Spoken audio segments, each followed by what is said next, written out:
Today we're going to go back to where I started nearly 13 years ago, making a nice Indian restaurant curry with base gravy. Now for all you newbies out there, you might be thinking, what's base gravy?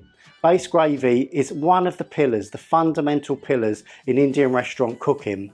It's a gravy that's used to make a plethora of Indian restaurant curries: Jalfrezis, Madras, Dansak, Piyazas, Vindaloos, Bowls, Ulmas. I've got some base gravy here. I've got many on my channel. Those that are already subscribed know that, and I'll be letting you know at the end of the video which version I'm using today.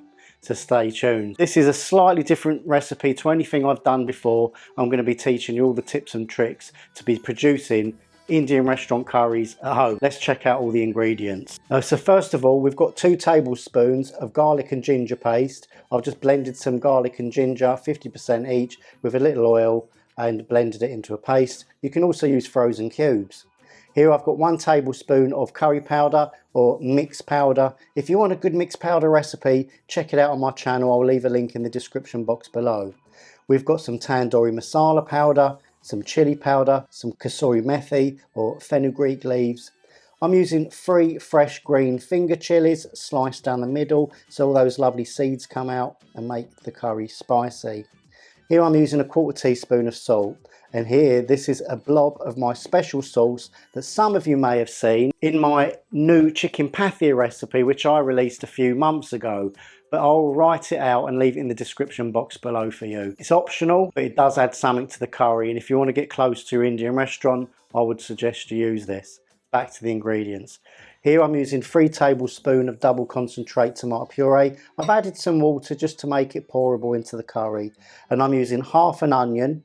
Now with the onion, I chopped and quartered it so that I was left with these lovely petals, just like you get in the restaurants, and I did the same with a 1/4 green bell pepper and a 1/4 red pepper.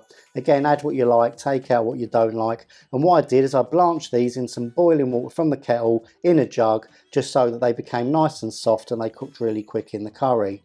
Now to add some extra zing and that extra restaurant signature, I'm putting in my very own Al's Kitchen King Naga. It's a Naga paste. You can also use Mr. Naga, Prawn Naga, any Naga of your choice. It is optional. If you don't want your curry too spicy, leave it out. I'm using a couple of segments of a fresh tomato and 300 ml of base gravy. This is the golden, beautiful gravy that I was talking about. Now, the chicken. I'm using chicken breast as you'd get in a restaurant. This is just 8 large cubes of chicken breast. And all I've done is boiled it in the base gravy for 10 minutes. That's pre-cooked. One of the things you'll notice about Indian restaurant curries, that there's a lot of preparation involved in the restaurants. But if you want that flavour at home, you're going to have to do it. A little bit of effort, wonderful reward. Before I start, it's really essential that you cook these curries in a pan where the base gravy, which is predominantly onions, sticks. And this is why we use aluminium. Now, Indian restaurants all over the country use aluminium, and if they're not using aluminium, they're probably using stainless steel, but really aluminium. I've got, and I will be using, a deep-sided aluminium wok.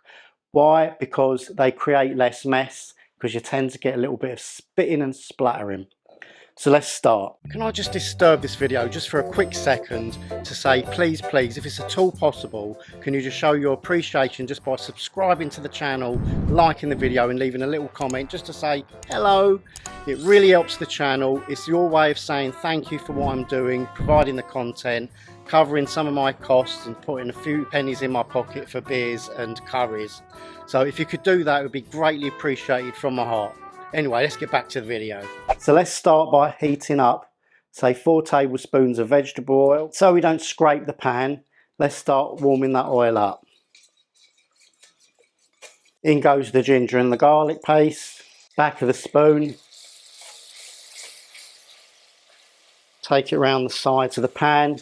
If you find that your curries are getting out of control, lift them off the heat or turn the flame down. Right, you only want to be frying out your ginger and your garlic for about 20 seconds. Into that, we're going to add in the mixed powder the chilli, the Tandoori Masala.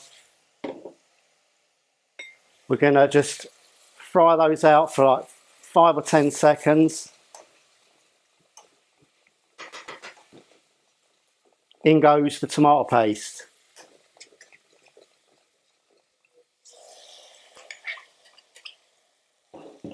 Back a spoon.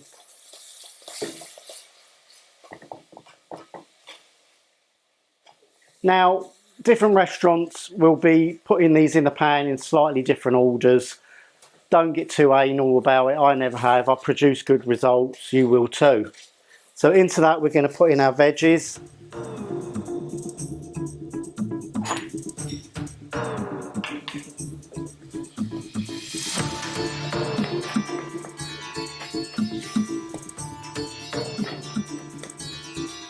And into that we're going to be adding our special sauce.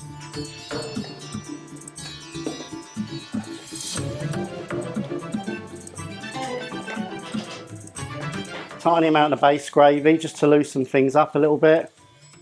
And make sure your base gravy is nice and thin.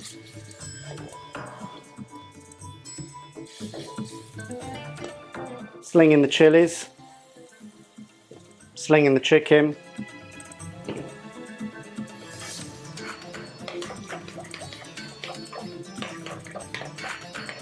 I'm going to add a teaspoon of my Naga chili paste.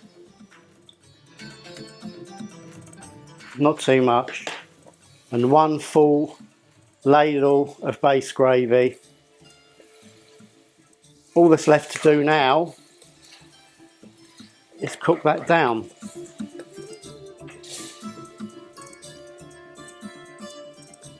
So I'm going to leave that to cook for about 5 minutes. Be back in 5. Right, so we're 2.5 minutes in and you can see those little craters forming. Come and have a look. And around the edges, all that base gravy is caramelising. See that? And we want to take that off the edges and re-caramelise. I'm going to add 1 more layer of base gravy. I'm going to add the salt and the Kasoori Methi. Throw in some fresh coriander. And if you want to, some quarter tomato. This is a lovely curry.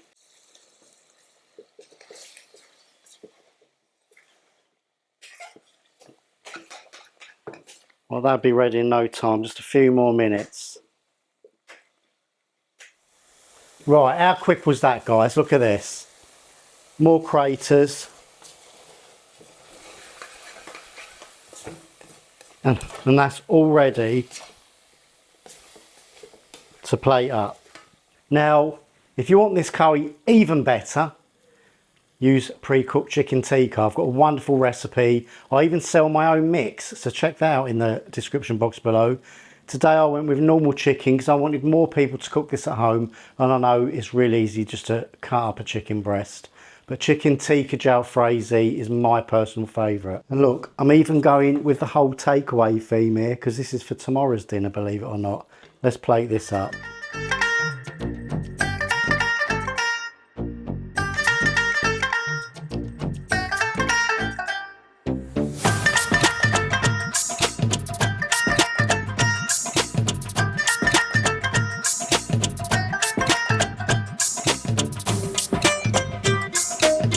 You've got to admit that is absolutely amazing. I'm going to tell you what base gravy I was using. Do you remember I said stay to the end of the video?